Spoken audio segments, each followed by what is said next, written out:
దీపాదాస్ మున్షి గారు, వారితో పాటు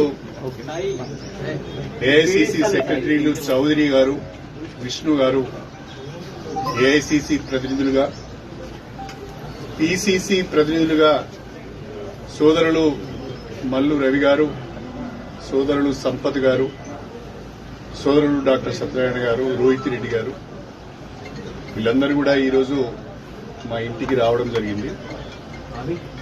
వారందరూ కూడా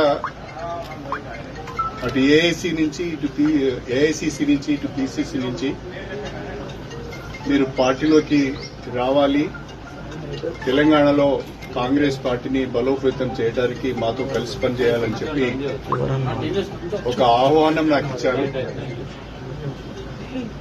నేను నా శ్రేయోభిలాషులు, నాతో ఇన్ని రోజులు కలిసి ప్రయాణం చేసిన కార్యకర్తలు, వాళ్ళందరితో కూడా మాట్లాడి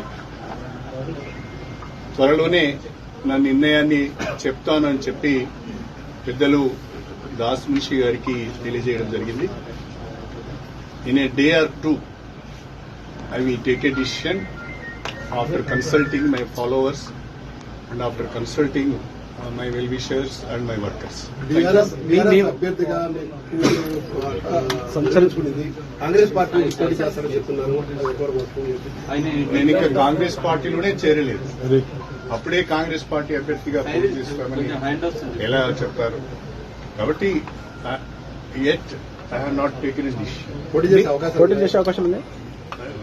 I have to take a decision first. Then I will think. మీరు మీ క్యాడర్ కి ఏం చెప్తారు సార్? అంటే ఈ నా క్యాడర్ కి నేను మాట్లాడే విషయాలన్నీ మీకు చెప్పను. సార్, బీఆర్ఎస్ అన్ని అవకాశాలు ఇచ్చినా ఒక్కొక్కరు చేజారిపోతున్నారు. కేకే విషయంలో గానీ మీ విషయంలో గానీ అంటే ఏం జరుగుతుంది పార్టీలో? For various reasons, party is losing ground. For various reasons, people are moving away from BRS.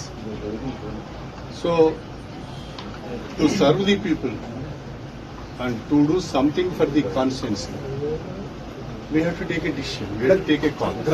ఉమ్మడి వరంగల్ జిల్లాలో